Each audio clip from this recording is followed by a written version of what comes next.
dia a todos, tá? Fico muito contente de ter o Rangel e a Natália, né? Que são ex-alunos meus, tá? Espero que vocês estejam já no, no pique aí do SAP, né? Já estejam trabalhando, tá? Isso que é importante, né? Quando a gente faz uma academia, que vocês possam trabalhar, né? Dentro do módulo, né? Parece que os dois fizeram FI comigo, né? Espero que tenham aproveitado, tá? Bom, vamos me apresentar um pouco aqui, né? Só para a gente poder fazer um link aí com vocês, tá?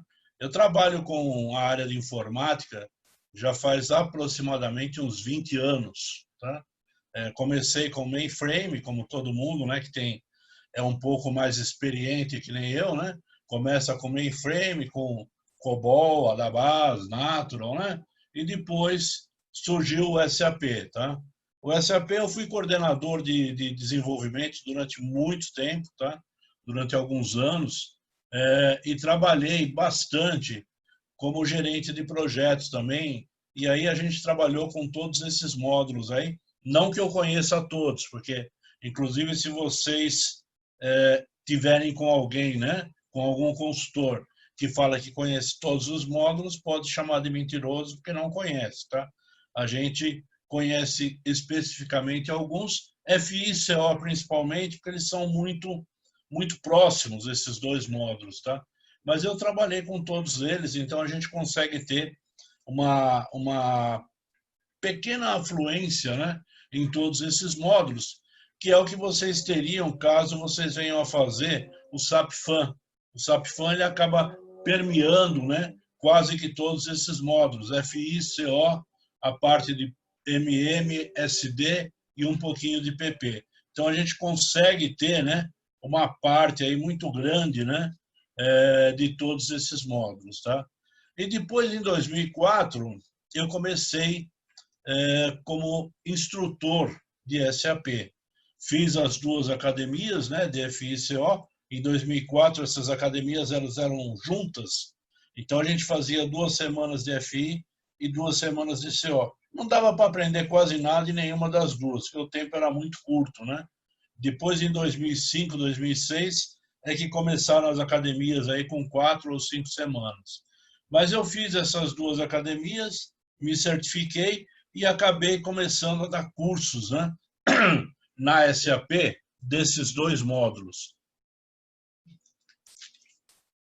Dei diversos cursos, viajei aí o Brasil pra caramba, né, dando cursos, e depois acabei me fixando mais aqui em São Paulo, talvez até em função da idade também, né, que vai chegando, a gente começa a não querer viajar tanto, tá?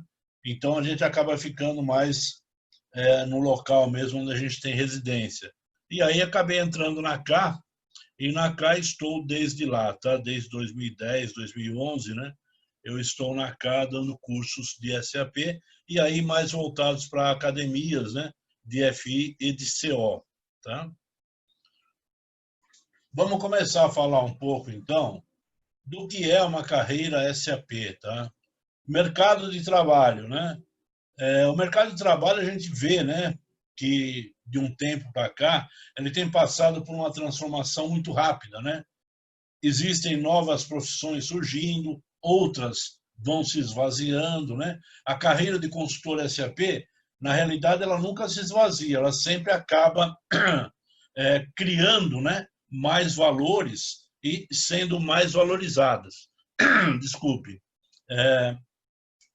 Com a entrada do SAP no mercado, a gente viu que muitas funções, né, acabaram sumindo do mercado, né? Por exemplo, a gente tinha uma parte que era aquela parte de escrita fiscal dentro das empresas, né? Que hoje normalmente não é regra, mas normalmente essa parte de escrita fiscal ela acabou sendo direcionada para a parte de entrada de materiais e para a parte de saída de materiais, justamente para poder atender um pouco do que é o SAP no tocante a impostos, tá? Então, é um exemplo, né, do que está mudando no mercado, né?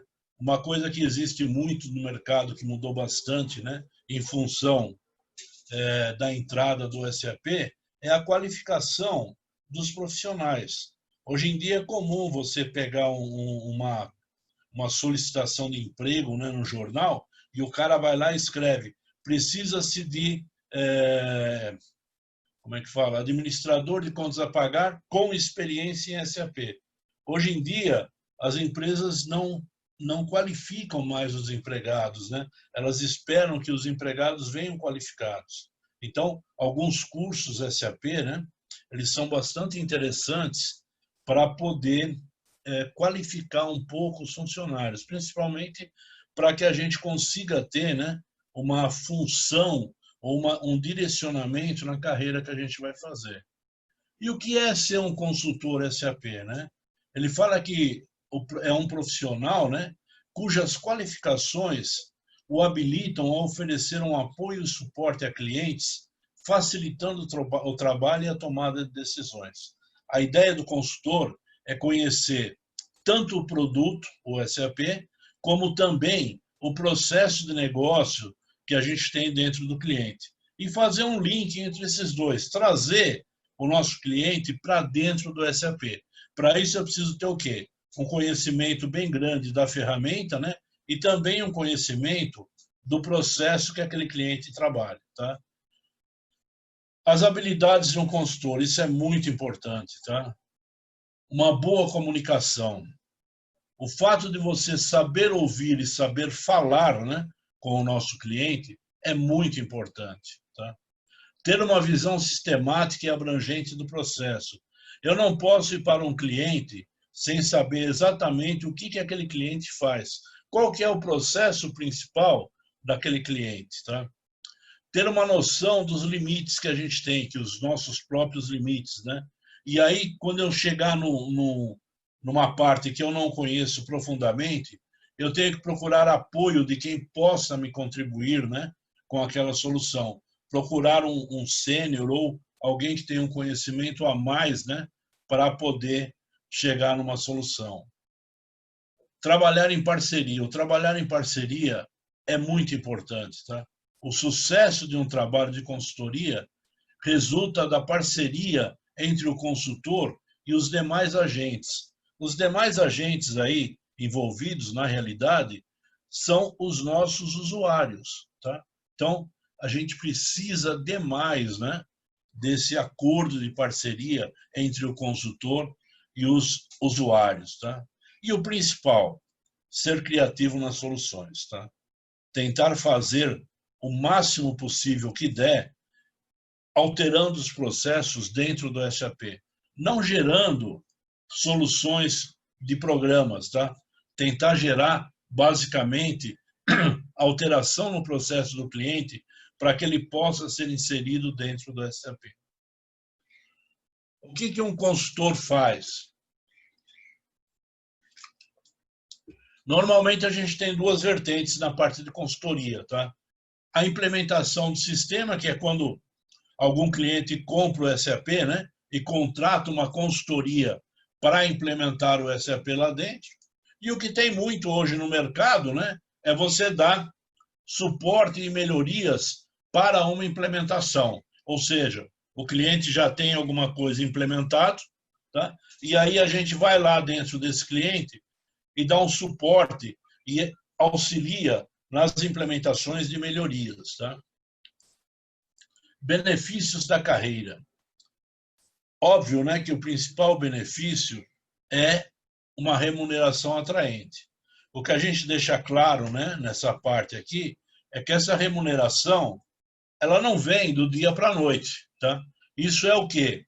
É um investimento que é feito e ela demora um pouco a acontecer. Normalmente, quando a gente ingressa na carreira SAP, em função da gente estar mudando a nossa carreira, o nosso rendimento normalmente abaixa um pouco, tá? Então ele acaba caindo um pouco, né? E depois é que ele volta a crescer em função do tamanho do nosso próprio crescimento, né? Dentro da carreira, tá? Uma coisa que é muito importante, trabalhar com tecnologia de ponta. O SAP hoje em dia é um dos principais modelos de gestão integrada que nós temos, tá? Temos diversas, temos o TOTS, que nem falaram aí, vamos ter lá o Oracle Financial, o SAP, o Edwards, tá? Tem uma série deles, né, que geram essa gestão integrada, mas o SAP é o que se ressalta mais, né, no mercado. E o principal dele, né, de tudo isso daí no benefício, é você ter uma carreira internacional. Principalmente se você tiver disposto, né, a sair do seu país. Quando você faz uma academia SAP, essa academia ela é a mesma dada em todos os países, tá? Então, quando você se certifica aqui no Brasil, você está apto a trabalhar em qualquer lugar do mundo. A única coisa que você precisa fazer, né, em função de cada módulo que você trabalha, e aí principalmente nos módulos de MM e SD, que são os principais que tem, tá? É você ter uma localização no país onde você vai trabalhar, que é o que vai tratar da parte de impostos.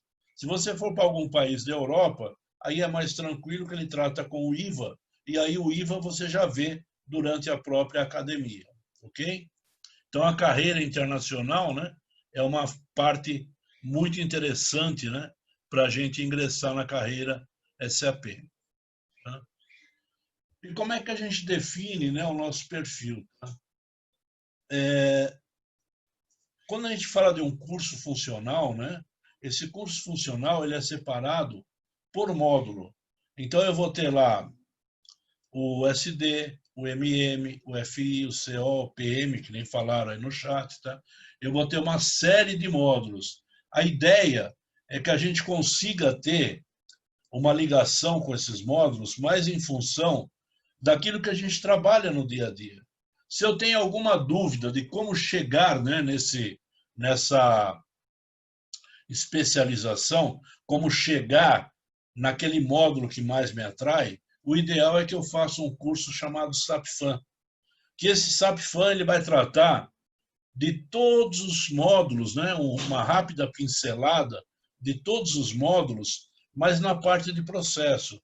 E aí esse tipo de curso me auxilia a identificar exatamente aquilo que eu quero fazer, ou melhor, né, aquilo que eu estou apto a entender. Porque o SAP ele é um mundo, ele é muito grande. Então a ideia é que eu acerte logo de primeira, né, com aquele módulo que eu quero, para não perder investimento, né, e tempo. Tá? O que é uma academia SAP? Né? Ele é um treinamento, né, dentro de um produto ou módulo SAP que vai dar uma visão geral da solução. Então, dentro de uma academia, a gente vê os dois lados do SAP. Eu vejo o lado do usuário, que é o que a gente chama de SAP Easy, e vejo o lado do consultor, que é o que a gente chama de MG, como parametrizar ou como customizar, né, algumas tabelas. Então, o curso inteiro de uma academia, ele me dá o quê? A oportunidade de mexer em tabelas do SAP, fazer parametrizações e depois ver o resultado disso dentro do SAP Easy, ver como que o usuário vai se comportar em função daquela alteração que eu estou fazendo dentro do sistema.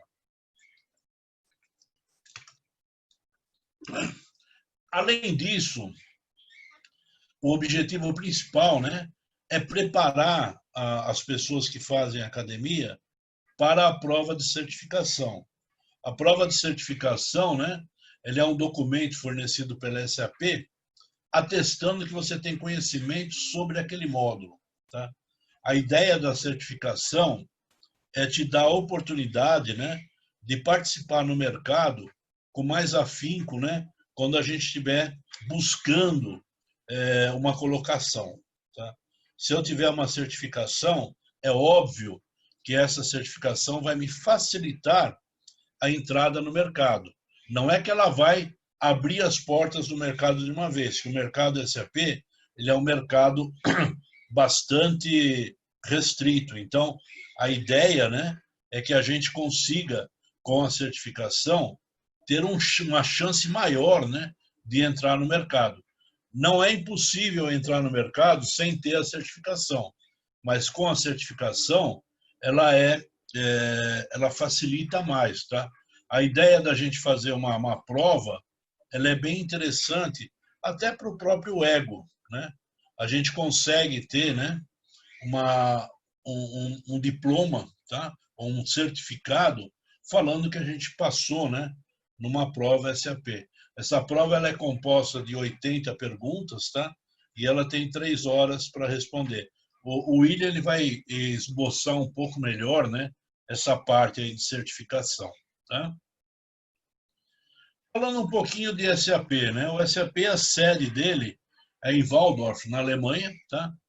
E eles começaram com RP. Na realidade, foram 5 frites, né, que resolveram um problema de custeio de produção numa fábrica de cigarro, numa tabacaria, tá? E foram vender esse conceito, né, de ERP para a IBM. A IBM não achou legal, então esses caras saíram da IBM e montaram a SAP. E de lá para cá, né, desde 72 para cá, a SAP só faz crescer, tá? Ela cresce demais da conta. Ela não teve parada, né, de 72 para cá. Então, foram implementando, né, novos módulos dentro desse ERP e ele se tornou um sistema de gestão empresarial, tá? E aí esse sistema de gestão empresarial com muitas funcionalidades, tá? Os principais módulos que a gente tem é a parte FI, que a gente chama de financeira, tá? Vou ter o CO, que é o controle, que seria uma contabilidade gerencial, a parte de vendas, né, SD, MM com a parte de gerenciamento de materiais, PP com toda a logística, toda a parte, toda a cadeia, né, de produção, o QM que vai me tratar da qualidade e o HR que seria a nossa folha de pagamento. Dentro de cada um desses módulos tem alguma coisa que a gente chama de submódulo. Então, por exemplo, no FI eu vou ter o FIAP, que é o contas a pagar, o FIAR, que é o contas a receber, né? Dentro de CO, eu vou ter o CO OPA, que seriam as nossas ordens internas. Vou ter o CO CL, que seriam os nossos centros de lucro. Então, cada um deles, né, a gente tem submódulos abertos. Legal? Se esse sistema, né, tivesse sido produzido não por alemães, né, mas, por exemplo, pelo Steve Spielberg, né, ele poderia fazer uma separação um pouco diferente, né? Os alemães, eles fizeram o quê?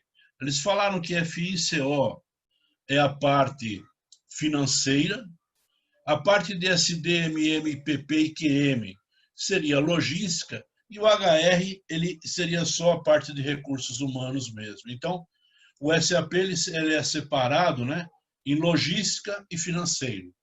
Se ele fosse tratado, por exemplo, pelo Steve Spielberg, a gente poderia falar que a parte de logística, né, seria o lado negro da força e o FICO seria o lado da luz, que é onde a gente vê o resultado propriamente dito, tá?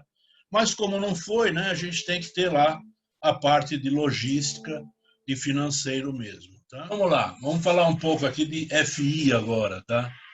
Ele fala que é o módulo de contabilidade financeira, né, que vai satisfazer todas as necessidades internacionais e nacionais, né, que devem ser cumpridas pelo Departamento de Gestão Financeira da empresa. Na realidade, o FI, né, ele está sempre calgado em cima de princípio contábil. Então, a gente fala lá de IAS, IFRS, US-GAAP, BR-GAAP, aqui no caso do Brasil, né? Então, a gente está sempre pautado, né, em cima de princípio contábil, tá? Ele fala de fluxo de dados aberto e integrado. O SAP, como um todo, né, a gente fala que ele tem uma grande virtude e um grande defeito, né? A grande virtude dele é que ele é totalmente integrado. E o grande defeito dele é que ele é totalmente integrado, tá? Ou seja, eu recebo um material lá na minha recepção de material, eu já estou sinalizando lá no meu fluxo de caixa que eu vou ter um valor a pagar daqui a um determinado tempo. Eu não consigo chegar no meio do caminho, né, e parar esse processo. Então, ele faz uma integração completa. Para mim, se tornar o valor que está lá dentro do meu fluxo de caixa, eu tenho que fazer o quê? Eu tenho que voltar, né, para trás, tá? E fazer um estorno lá onde eu comecei, ou seja, fazer uma devolução lá da minha entrada de mercadoria, tá? Então, essa vantagem que ele tem, né, acaba trazendo um pouco de trabalho caso a gente tenha que fazer algum estorno ou algum ajuste, tá? O FI, né, ele assegura que exista o real reflexo dos movimentos logísticos, né, e serviços dentro do FI, dentro de uma contabilização, tá? Então, tudo aquilo que é feito no módulo de logística, ele acaba refletindo dentro do FI. FI e CO, a gente fala que são módulos final de carreira, tá? Tudo que acontece dentro do SAP acaba interferindo dentro desses dois módulos. E o FI, né, ele é composto, como o CO, né, ele é composto por alguns submódulos, né? Então eu vou ter o FIAP, que seria o nosso contas a pagar. Ele é responsável por administrar todos os documentos a pagar, adiantamentos, faturas, tá? Que a gente faz dentro de MM, ele acaba refletindo dentro do FIAP para a gente efetivar os pagamentos para os nossos fornecedores, tá? Então, a gente tem uma integração bastante grande, né, com o módulo de MM, tá? Posso até ter, em alguns casos, posso ter uma entrada manual, né, dentro do próprio AP, naqueles casos onde eu não tenho o módulo de MM ativado na minha empresa, tá? Aí eu posso entrar com uma fatura, né, manualmente dentro do FIAP, tá? Essa entrada não é recomendada, né, quando a gente tem o MM ativo, porque essa entrada que a gente faz é uma entrada estritamente financeira, tá? E aí o que acontece? Eu deixo de ter, né, todo aquele controle quantitativo que a gente tem dentro da parte de MM, dentro dos nossos depósitos, tá? Vou ter também o contas a receber, que seria o FIAR, tá? Ele é responsável por administrar os documentos que são gerados através de SD, através de vendas, né? E aí esse cara a gente pode editar, posso reprogramar, né? Posso preparar para que sejam enviados os registros para bancos e efetuo também, né, a parte da recepção, né, de bancos, quando a gente recebe esse valor, né, através das informações que foram prestadas dentro do banco, né, que seria o nosso arquivo retorno, né, de banco, tá? Vou ter o ativo imobilizado. O ativo imobilizado é um componente muito importante, né, dentro do FI, né? Ele permite, né, desde o cadastro e controle de todos os nossos ativos, né, e ele abrange todo o ciclo de vida do nosso ativo, desde a entrada, né, até quando ele fica totalmente preenchido, né, que a gente consegue fazer o quê? Eu consigo desativar ou dar baixa desse ativo, tá? Quando chega no fim da vida útil desse cara. Eu consigo ter um controle, né, do valor contábil desse cara, levando toda a depreciação, né, que ele tem mensal.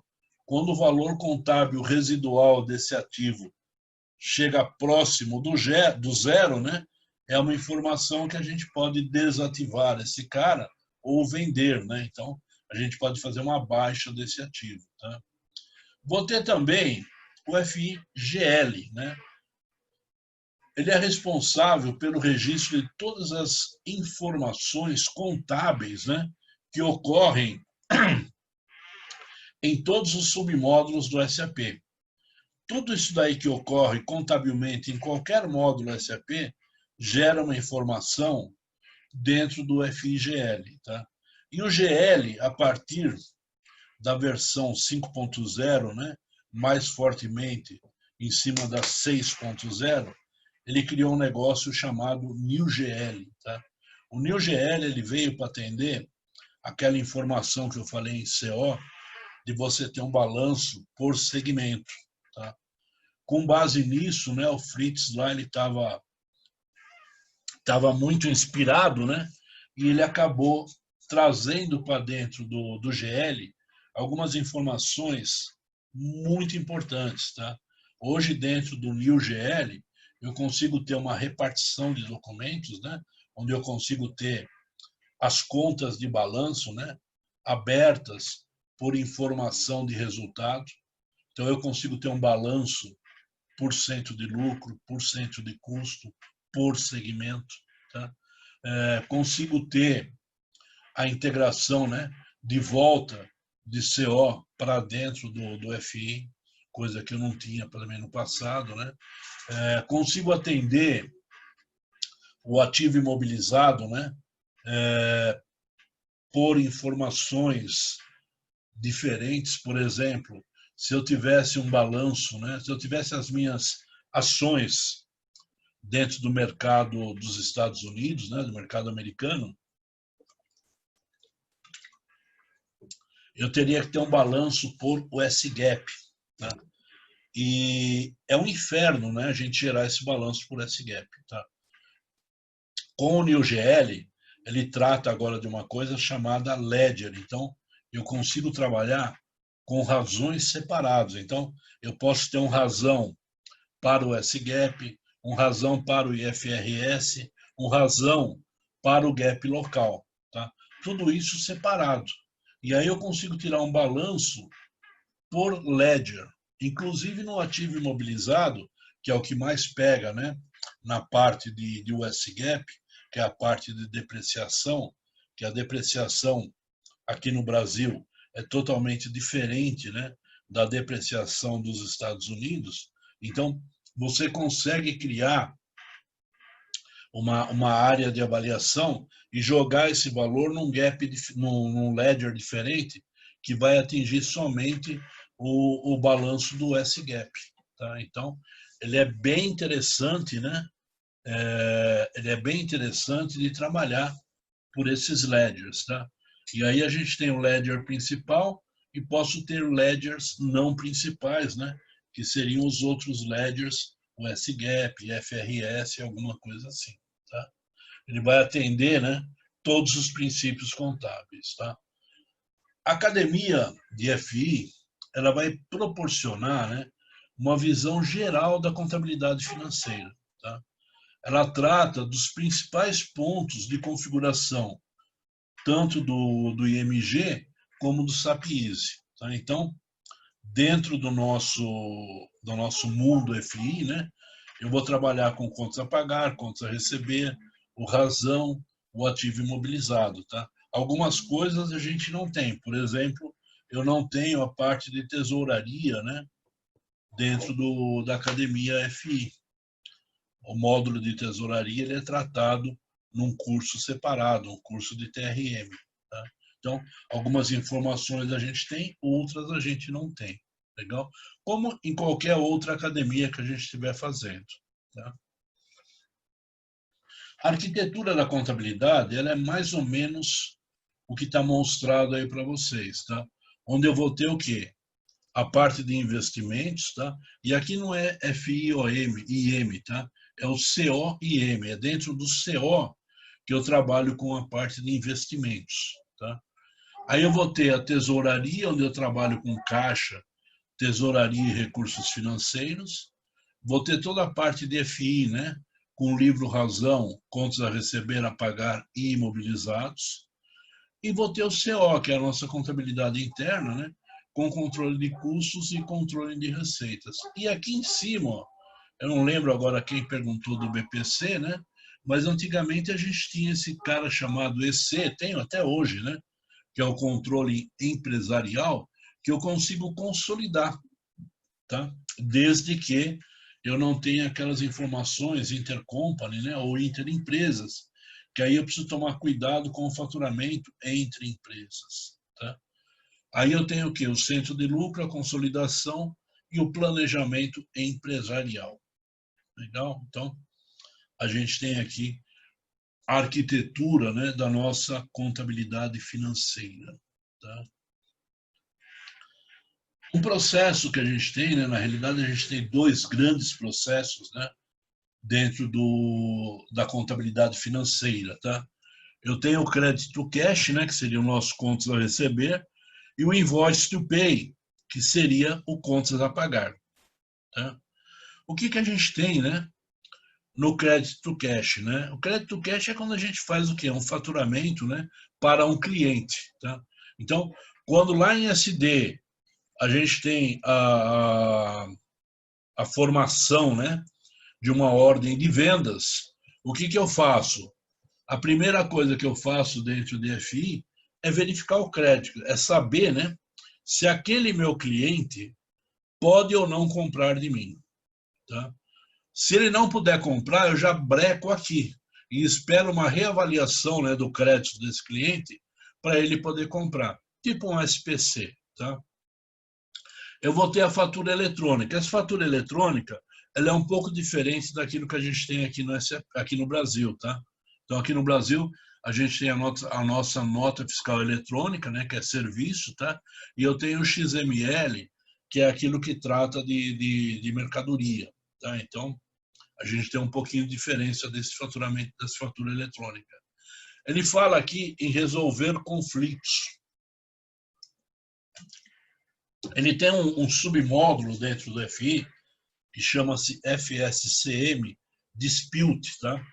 Que esse cara ele faz o quê? Ele resolve conflitos entre a empresa e o cliente. Por exemplo, você mandou um caminhão, né, com material daqui de São Paulo para Bahia, tá? O caminhão capotou no meio do caminho, né?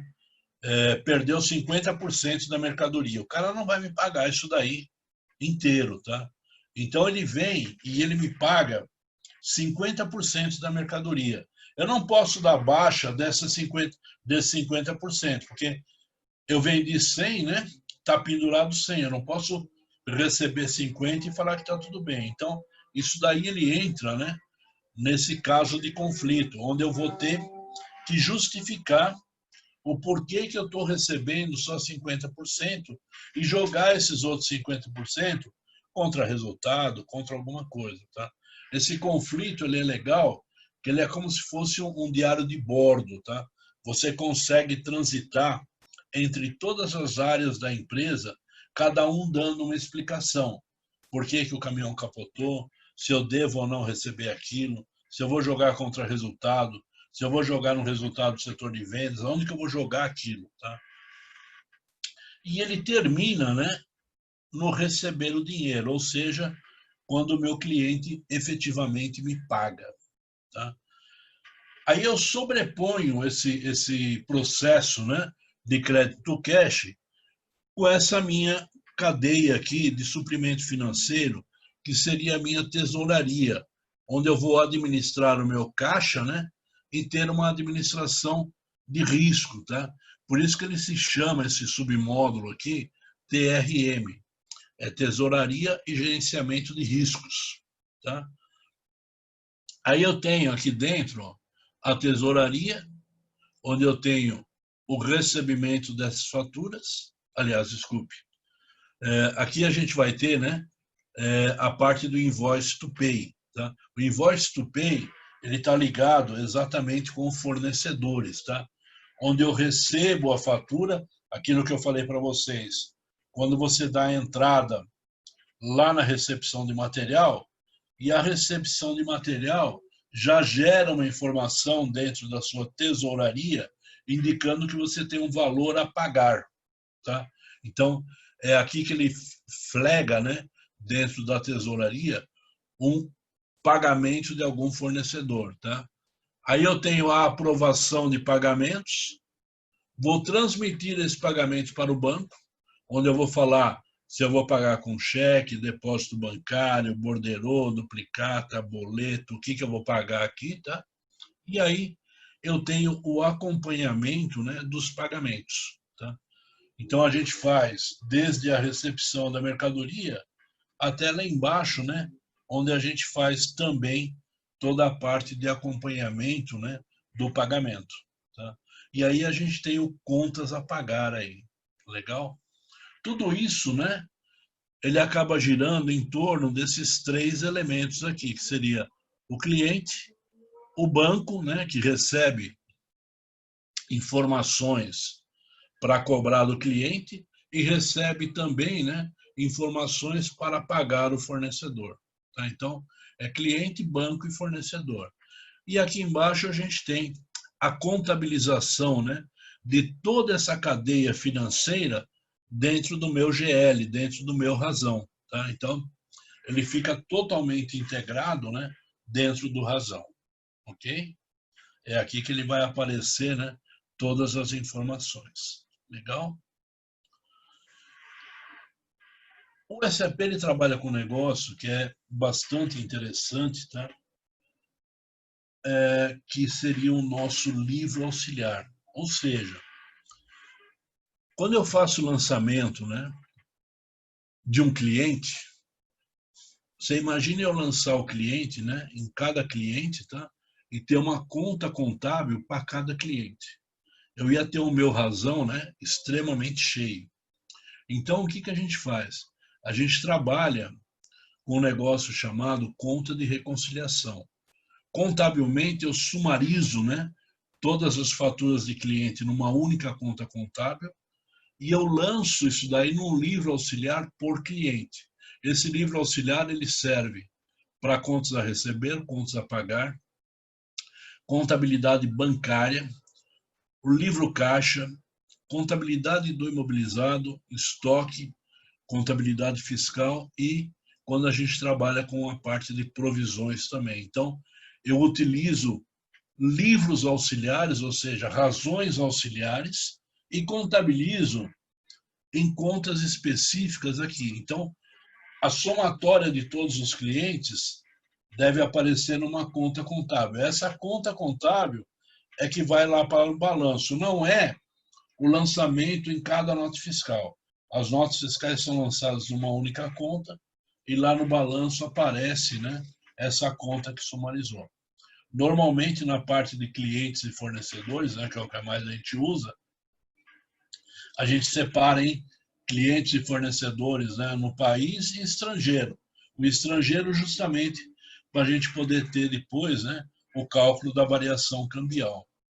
A parte de imobilizados também é bastante utilizada, né, para separar esses valores, porque a gente tem lá imobilizado chamado edifício, imobilizado chamado equipamento, máquinas, tá? Cada um desses lançando numa única conta e depois eu tenho o controle por imobilizado, por número do imobilizado, ok? Uma síntese agora, né, para a gente fechar essa parte da contabilidade financeira, tá? A contabilidade financeira, né, ela trata com contas de balanço e contas de resultado. Então, o objetivo principal, né, é eu ter um balanço. Tá? Esse balanço eu vou ter contas de balanço. E na demonstração de resultado, meu Profit and Loss, eu vou ter as contas de resultado. Aqui dentro do Profit and Loss, é aquela integração que a gente tem fortemente, né, entre a contabilidade financeira e a contabilidade gerencial. Tá? Então, a informação, né, da demonstração de resultados, ela advém dessa integração entre FI e CO. Todas as contas de despesa e receita acabam sendo levadas para FI e vão aparecer aqui no meu balanço, né, no Profit and Loss. Legal? Um outro módulo que a gente tem seria a parte de fornecedores, né? A parte de fornecedores, ele vai estar na conta de balanço através desta conta de reconciliação, tá? E o fornecedor, que é o nosso FIAP, ele vai ter o quê? Uma conexão, tá? Uma integração com a nossa logística de MM. Então, onde eu dou entrada de uma mercadoria, quando eu dou entrada de uma fatura lá dentro de MM, na recepção de material, essa informação ela começa a ser mostrada, né, dentro do FIAP por fornecedor fatura, que vai ter a contabilização dentro da conta de reconciliação que vai aparecer numa conta de balanço lá no meu balanço. Legal? A contrapartida, né, desse fornecedor pode aparecer dentro do resultado ou dentro do próprio balanço através de uma conta de estoque, ok? E depois a gente tem o restante das informações, né? A contabilidade bancária, que vai ter informação direta, né? Num lançamento, num lançamento, né? Dentro de um razão, movimentando, né? O nosso banco, tá? Vou ter também o cliente, né? Onde a gente vai ter o lançamento através de SD no FIAR, que vai lançar uma conta de reconciliação que vai aparecer na conta de balanço. Tá? Dentro do MM, eu ainda tenho uma informação que é quando eu compro, né, alguma coisa para o imobilizado. Tá? O imobilizado é lançado numa conta de balanço que vai registrar aqui em cima.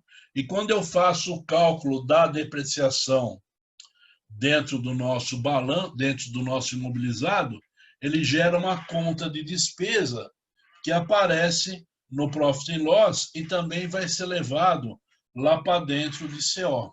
Tá? Então, quando você faz o cálculo, né, da depreciação, essa conta de depreciação é uma conta de despesa, né, que aparece lá dentro do meu CO. Ok?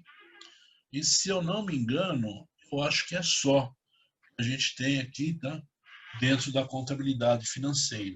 A contabilidade financeira ela é rica, né? Nas informações contábeis. Eu não preciso necessariamente, né, ser um contador para poder trabalhar com a contabilidade financeira, tá? A gente consegue trabalhar, né, tendo conhecimentos básicos aí da parte de contas a pagar e contas a receber, ok?